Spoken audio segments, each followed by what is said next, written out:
Allahumma sholli ala Muhammad wa ala ali Muhammad wa rahmatika ya arhamar rahimin. Pertama yang saya hormati Bapak Ketua MUI Bapak Toyo yang dirahmati Allah Subhanahu wa taala. Kemudian Ustaz Zain Najah yang berkenan hadir di dalam acara kita ini untuk menjadi narasumber utama. Kemudian para asatidzah dan para aktivis, juga sahabat-sahabat kami di dalam dakwah yang dimuliakan oleh Allah Subhanahu wa taala. Alhamdulillahirabbil alamin. Puji dan syukur kita panjatkan kepada Allah, kita bisa bertemu di dalam majelis yang mulia ini.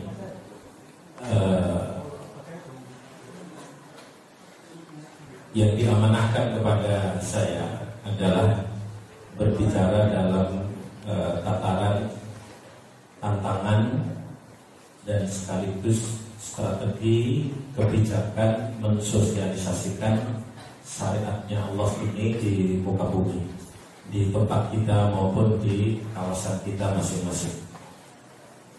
Tadi memang disengajakan untuk di awal begitu banyak persoalan yang harus diselesaikan dengan kacamata syariat, dan sekali lagi itu ketika kebijakan publik yang ada di tengah masyarakat kita ini tidak berpihak kepada kaum muslimin, ini juga bisa menjadi penghalang buat kita semua.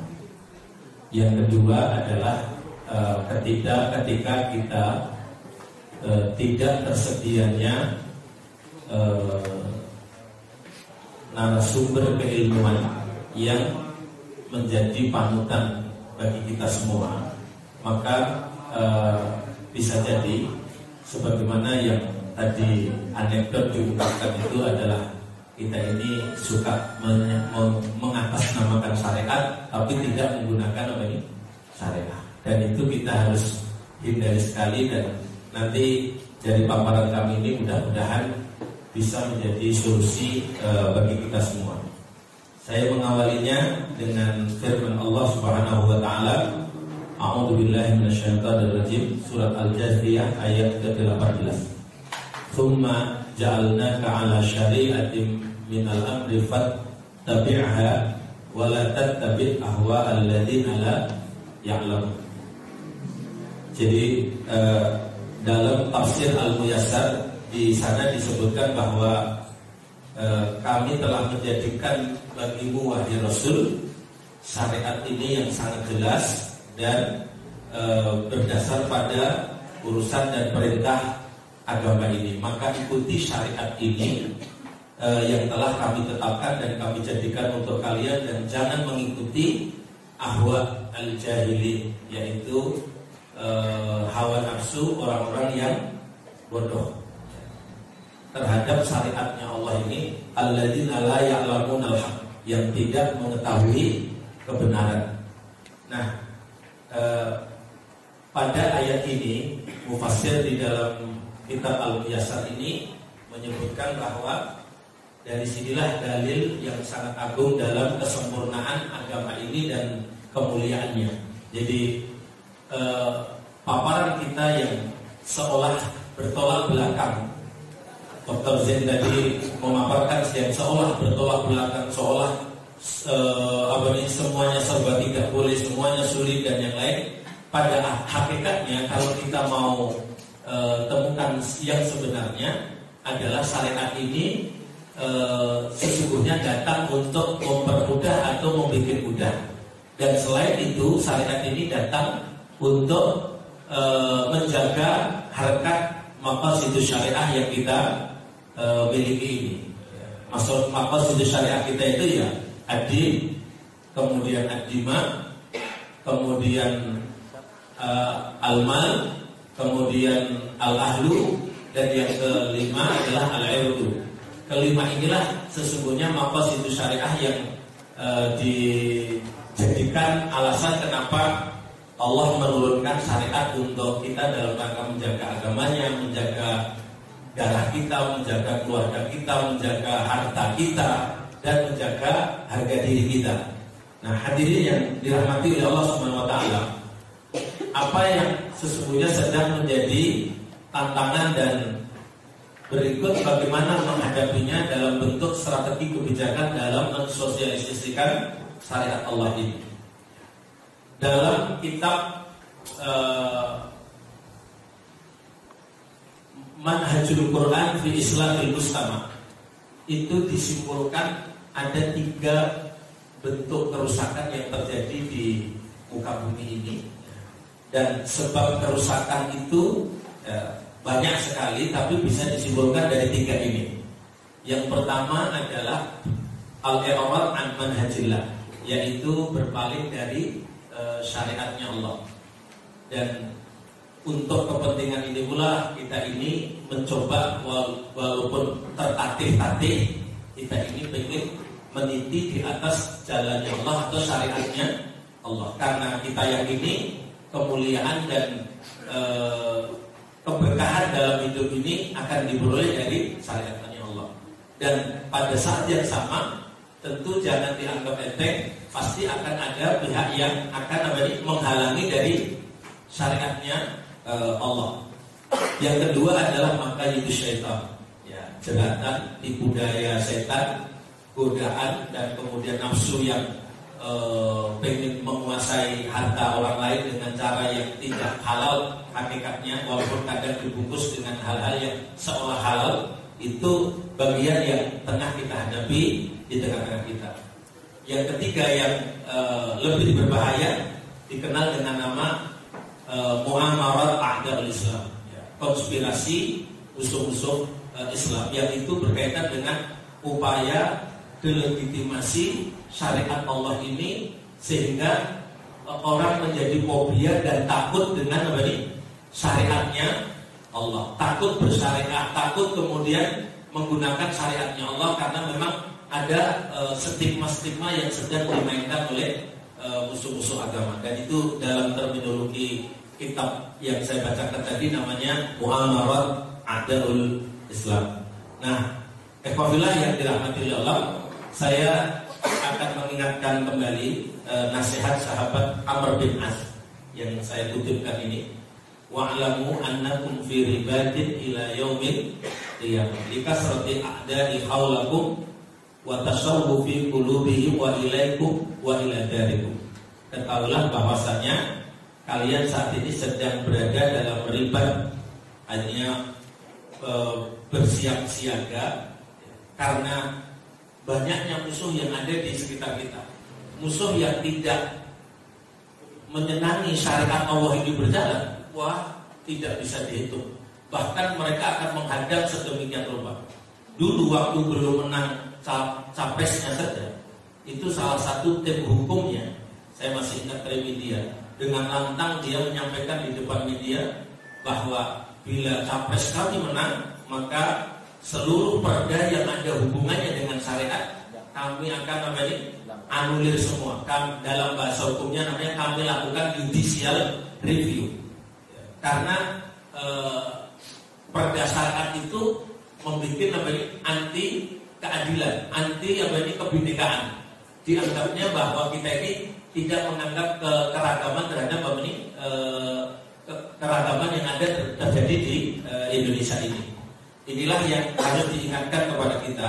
Musuh yang mengepung kalian, dan karena besarnya ambisi di hati mereka untuk menguasai, untuk menguasai kalian, dan jangan lupa menguasai negeri kita.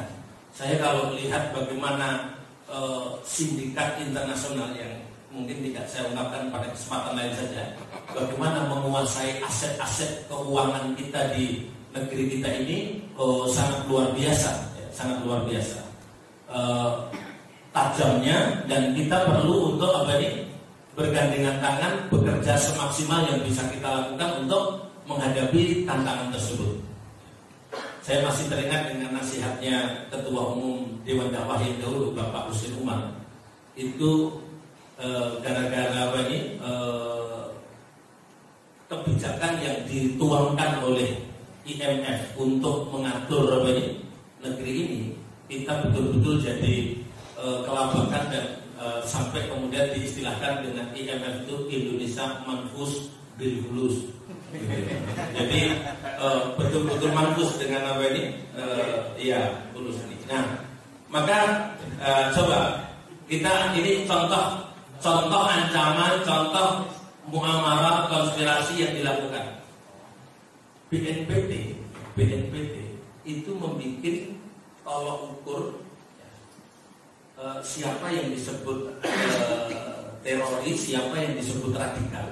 Itu salah satu cara mengendus pertamanya itu kalau dia sudah mulai berbicara syariat, keuangan yang berdasarkan syariat, ini syariat itu dia menjadi orang yang usaha untuk menegakkan syariat Allah dalam segala aspek kehidupan, ya.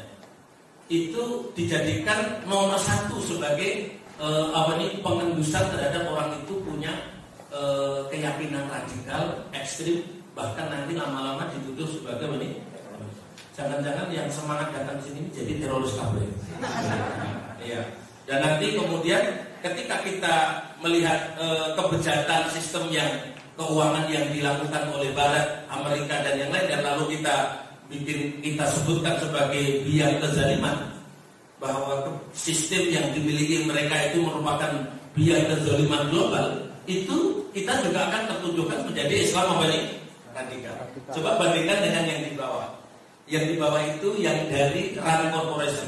Rand Corporation itu adalah kelompok think tanknya Amerika untuk mengatur strategi bagaimana menghadang kemajuan Islam itu lewat perang global war against terrorism.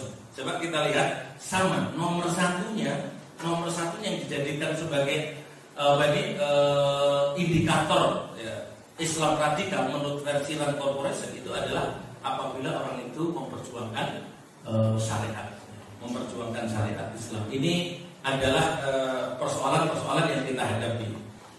Orang ini dalam beberapa kali pertemuan dan dalam beberapa kali statement itu menyampaikan beberapa statement yang menyimpang dari garis kebenaran, padahal dia ini adalah penasihat di Departemen Agama dan penasihat Menteri Pemberdayaan Wanita. Ini dengan hal-hal yang berbau syariat itu seolah bencinya bukan main. Bahkan ada tokoh yang bilang kalau sistem atau syariat itu dijalankan dalam sistem kehidupan kita, yang terjadi bukan persatuan tapi persatuan. Yang terjadi bukan persatuan tapi persatuan. Begitu yang tengah kita hadapi pada saat ini. Coba kita bandingkan, ini adalah ucapan Richard Nixon. Ada 5 indikator fundamentalis.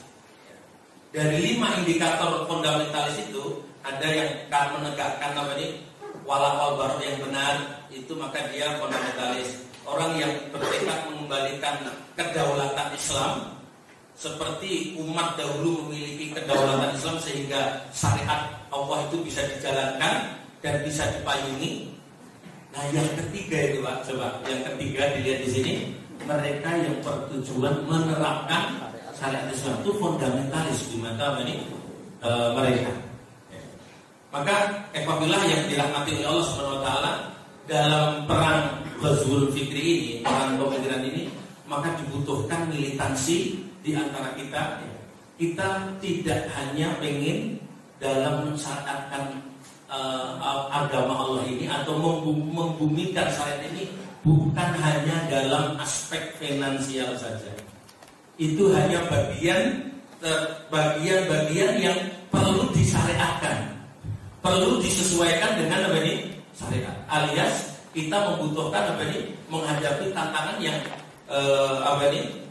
upaya untuk menghilangkan syariat Allah ini kita perlu lawan lewat Ghazwul Fikri atau perang pemikiran yang tengah terjadi pada kita. Kita juga punya ancaman yang lain yang kemudian dikenal dengan Islamophobia. Ya. Jadi memikir orang itu sangat takut dengan apa ini? Islam. Ya. Sangat takut dengan Islam, dan itu dicoba untuk dituangkan di dalam berbagai apa ini? Hal. Bahkan nanti bisa jadi mungkin belum sampai di tangannya Bapak Ibu semua. Ketika ada orang Islam yang mengelola keuangan dengan benar, jangan pernah bermimpi mereka akan diam saja. Ketika kita berhasil, mereka akan melakukan konspirasi dan menstigmakan bahwa itu adalah sebagai pendanaan terorisme. Bisa begitu. Semua sekarang ini lembaga-lembaga yang menangani keuangan untuk jaringan dakwah di berbagai dunia itu di stop semua. Itu lantaran tertuduhkan begitu. Padahal itu keuangan murni yang bisa ditangani untuk umat dan tanpa ada kegiatan terorisme sedikit pun. Tapi oleh Amerika, oleh jaringannya di-cut sebenarnya, termasuk yang jadi korban itu adalah Dewan Dakwah. Jadi Dewan Dakwah itu sejak sekitar 2001 itu mendapatkan ujian di mana suplai keuangan yang sering terjadi untuk dakwah dan sosial dari Timur Tengah itu mengalir sangat deras karena partisipasi Bapak Muhammad Nasir itu terputus. Maka kemudian karena terputus total bahkan kemudian ya ada, tapi ya itu kecil, sangat kecil ya. Layak mutu alayanya. Jadi tidak mutu karena tidak punya biaya. Dan sangat kecil sekali. Maka kita kemudian akhirnya mengambil kebijakan dalam dakwah ini adalah mengambil kebijakan dengan nama Sundukuna Juyukuna. Kotak perjuangan kami ini diambil dari mana? Kocek kita, diambil dari kantong kita. Maka saya punya pandangan kepada kita semua di tengah upaya kita untuk mensyariatkan sistem keuangan dan finansial yang kita miliki, jadikan bagian dari hasil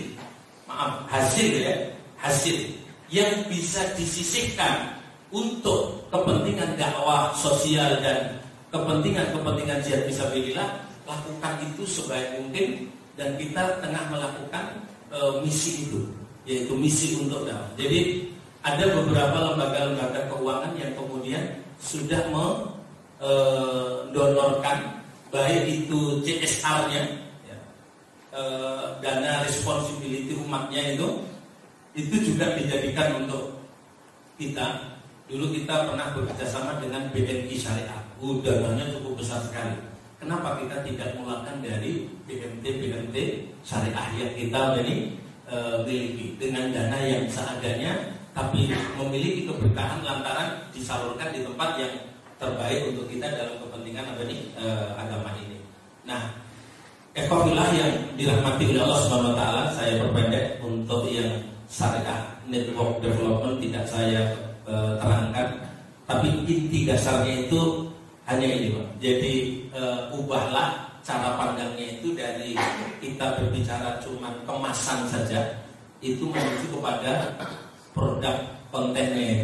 Ya, kontennya itu yang berkualitas, yang isi, yang bersyariat. Jadi, jangan hanya labelnya saja yang sedikit-sedikit syariah, sedikit syariah. Tapi ternyata tadi seperti kata Dr. Z, ternyata sistemnya tidak syariah, dan itu tidak kita gandagi. Saya lanjutkan sedikit. Jadi konsentrasi kerja dakwah kita melihat keadaan yang seperti ini, adanya ancaman yang begitu besar terhadap Islam dan syariat agama ini, maka kita fokus di tiga ini. Pertama, kita berupaya untuk merevitalisasi jaringan dan profesionalisme lembaga dakwah yang ada. Dicoba untuk kita lembaga-lembaga dakwah yang ada itu dicoba untuk dihidupkan, dan peran BMT, peran kawan-kawan ini dalam menghidupkan itu jauh lebih besar. Bagaimana mereka didorong untuk dibikinkan usaha maupun yang lain supaya mereka punya keuangan yang memungkinkan untuk menghidupkan gerakan tersebut. Tentunya diiringi dengan beberapa pelatihan-pelatihan dasar dalam manajemen maupun yang lain yang dibutuhkan oleh lembaga-lembaga yang ada di sekitar kita. Yang kedua, konsentrasi kita itu adalah kaderisasi dai dan ulama. Dai kita pentingkan untuk mensosialisasikan pentingnya syariat Allah ini. Ulama kita pentingkan adalah untuk menjadi rujukan dalam kita mengambil kebijakan di dalam finansial, kebijakan dalam syariat yang kita inginkan ini. Dari persoalan yang diungkapkan oleh Dr. Zain An-Najah tadi, itu rasanya akan berkembang lebih jauh lagi dan banyak, karena kita sedang berhadapan dengan sistem yang sekuler, sistem yang kemudian tidak menggunakan agama di dalam mengembangkan finansialnya. Maka di tengah seperti itu membutuhkan sosok ulama. Orang yang satu ini, Dr. Zain An-Najah ini tadi sudah merasa badannya sudah mulai lemah. Padahal dia untuk mestinya itu kan rong minggu bisa hadir yang Klaten untuk membina mereka ini, gitu ya. Setuju nggak, Pak? Jadi setujunya terus dia yang kuto-kuto lain, yang pulau-pulau lain, nah ini yang kemudian itu menunjukkan bahwa kita sedang krisis atau kekurangan ulama. Maka kita ingin gerakannya itu salah satu yang kita hasilkan dari gerakan mengelola finansial dengan baik ini untuk mendanai, untuk membiayai lahirnya ulama-ulama. Kenapa demikian? Karena kebangkitan itu menurut Rasulullah tidak ada yang lain kecuali melalui kebangkitan ulama. Jadi rumusan Nahdlatul Ulama ini rumusan itu sebenarnya. Nah, ini kemudian pembawanya berikutnya itu yang rodok keblinger itu jadinya aslinya dulu Kiai Hasyim Asy'ari itu sudah benar bahwa kebangkitan itu dari mana? Ulama. Karena Rasul SAW bersabda, Innallaha la yaqbidul ilma intiza'an yantazi'uhu minal ibad, walakin yaqbidul ilma biqabdil ulama. Hatta idza lam yubqi 'aliman ittaqadan nas ru'usan juhal fa'abdu bi ghairi ilmin fadallu wa adallu. Jadi Allah itu tidak mencabut ilmu dari kalangan orang biasa. Menggenggam ilmu bukan dari kalangan biasa, tapi mencabutnya itu dari kalangan ulama. Ya, mungkin dimatikan. Seperti tahun 2000 itu kita kehilangan 3 ulama besar, Syekh Shalih Utsaimin, kemudian Syekh bin Baz, dan yang ketiga adalah Syekh Nasiruddin Albani, pakar hadis atau Imam Bukhari-nya abad ini itu wafat di tahun 2000, dan penggantinya untuk di kelas dunia itu nggak gampang, sulit banget gitu ya. Sulit banget ya. Yang hafal hadis dan hafal matanya dan perawinya sanadnya gitu. Sanadnya itu Masya Allah, mana yang benar, mana yang tidak benar, wah, luar biasa, sulit sekali gitu. Sulit sekali gitu. Nah, ini yang ada kemudian ya kita dapati tokoh-tokoh yang mengatasnamakan sebagai tokoh agama, ya akhirnya kemudian menjawabnya agama dengan cara sak-sakin gitu. Saya suka mengistilahkan namanya menjawab agama dengan model laku pramuka. Di sini senang, di sana senang, di mana-mana senang, semua. Hatiku senang. Itu bahaya, ya, bahaya. Ya, kalau kita punya sosok yang seperti ini tadi kan tegas gitu. Di mana letak salahnya? Di mana letak bolehnya? Di mana tidak bolehnya? Nah, ini menjadi PR kita. Kita ini segera mewujudkan kader ulama ini. Nah, yang ketiga adalah yang dipentingkan ini di tengah pressure dan tekanan lawan serta konspirasinya, kita perlu membangun kemandirian dakwah ini dari kalangan kita, yaitu lewat sudukuna juyub. Kelihatannya kecil, kelihatannya sederhana, tapi kita setelah mencatat sukses itu di gerakan sehari 1000 saja yang kita gulirkan di Jawa Tengah ini, motori dari Solo, itu bisa mencapai dana angka 250 juta per bulan. Nah, bagaimana kalau kemudian kita bersama-sama, kita kerjakan bersama-sama? Mari kita coba angkat langkah untuk memandirikan ini. Bagaimana BMT kita itu juga menjadi peran solusi bagi umat, bukan peran golek duit saja, tapi peran untuk mengatasi umat ini dari problematikanya. Nah, salah satu yang kita arahkan adalah bagaimana mendanai dakwah ini. Kata Bapak Muhammad Nasir, itu 3 pilar utama dakwah kita ini di 3 ini, dan kita akan berkonsentrasi di 3 ini: pesantren, kampus, sama apa nih? Masjid. Pesantren itu sebagai rumah ulamanya kita, kampus itu pusat intelektual, dan masjid sebagai rumahnya umat kita. Itu kita coba kendalikan sedemikian rupa, mudah-mudahan kita bisa pegang ketiga pilar utama dakwah ini, yang dengan demikian kita kemudian memperoleh nilai hasil. Nah, saya ingin perkenalkan. Jadi ada program pembibitan kader ulama yang hari ini saya ketemu dengan maestronya, yaitu Bapak Ustadz Budi Azhari yang sering tampil di Trans 7. Tadi hadir ke kantor kami di Solo. Itu beliau sekarang ini membidani lahirnya ulama-ulama, dan kita bersinergi dengan kekuatan nasional maupun internasional dalam mempersegerakan munculnya ulama-ulama. Nah, tentu kita tidak decak kagum saja dengan Dr. Zain An-Najah yang dalam umur 44 tahun itu sudah mulai gelar doktornya, dan dalam bidang keilmuan yang sangat dibutuhkan oleh umat ini. Tapi bagaimana proses itu dilakukan oleh orang tuanya, memasukkan ke pesantren, kemudian menekuni bidang keilmuan ini dengan baik sampai kemudian didapatkan. Di Mauritania itu sudah ada pembibitan kader ulama ini, tapi ketika mau dicari se-Indonesia ini, itu untuk kualifikasi standar masuknya saja itu belum, apalagi yang lain. Jadi belum masuk. Kenapa? Karena umurnya maksimal 15 tahun, harus sudah hafal 30 juz dengan 2 riwayat. 2 riwayat ya. Dan hafal klotok ya. Klotok. Kita ini memang klotok yang klotok hilang. Beda.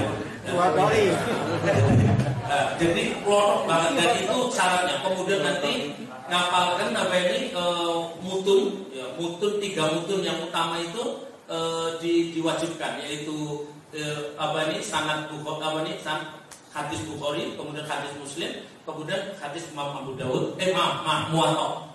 Itu Muwatta itu yang panjangnya segini yang ngapal pipi coba. Banyak banget. Tetapi kemudian kita sedang merintis itu, dan sedang bekerja serius. Mari kita dukung ini, ya. Dan kami sedang berkonsentrasi ini. Maka lewat mohon bapak-bapak dan ibu-ibu, lewat sumber yang kita ingin gerakkan ini tadi, terserah nanti bagaimana kita menggerakkan di tengah-tengah umat ini terhadap potensi ini. Nah, jadi hadirin yang dirahmati oleh Allah Subhanahu wa taala, inilah program yang kita lakukan sekarang ini, dan dasarnya adalah hadis muttafaqun alaih ini. Jadi kebangkitan itu dimulai dari ulama. Bahkan dalam hadis yang lain saya pernah membaca kalimatnya ini: innallaha yab'atsu li hadhil ummah ala ra'si kulli mi'ati sanatin man yujaddidu laha dinah. Allah itu akan membangkitkan di penghujung 100-an tahun ada orang yang memperbaiki agama ini. Orang yang memperbarui agama ini. Memperbarui agama itu bukan berarti bikin jalan baru, bukan begitu, tapi kemudian mengembalikan kepada keasliannya. Mudah-mudahan orang-orang seperti Dr. Zain An-Najah ini yang kita punya, yang di sini baru 1. Nah, diharapkan itu dikloning banyak-banyak sehingga ada di kota-kota lain.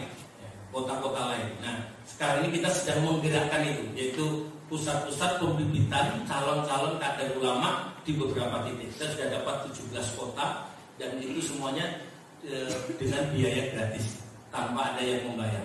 Tinggal Bapak Ibu mengirimkan kadernya, terutama yang sudah lulus pesantren, lalu kami godok, nanti kita lanjutkan pada jenjang-jenjang yang sudah kita siapkan.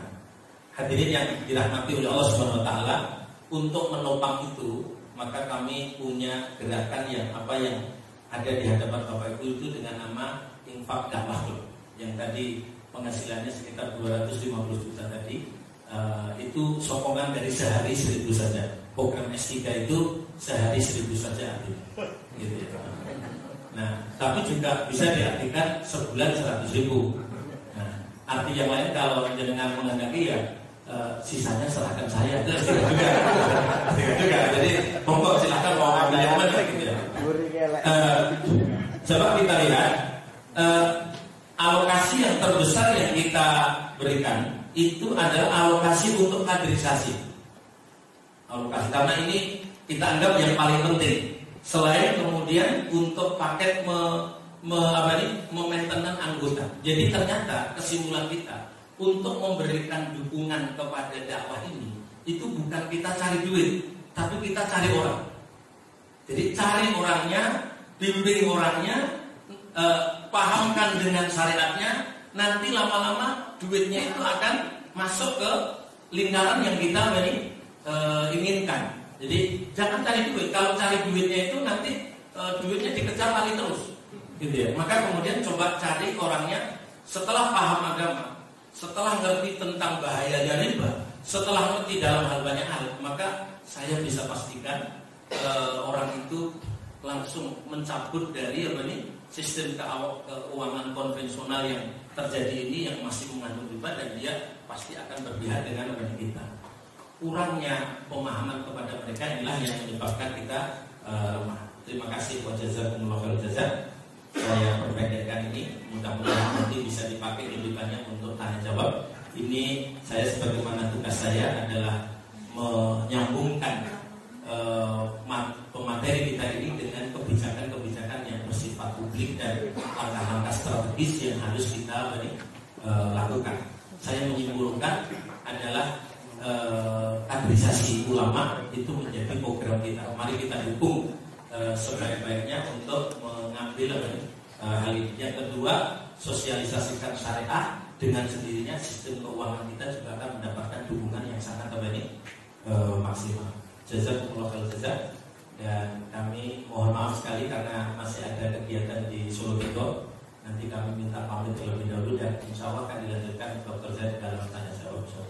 Assalamualaikum warahmatullahi wabarakatuh.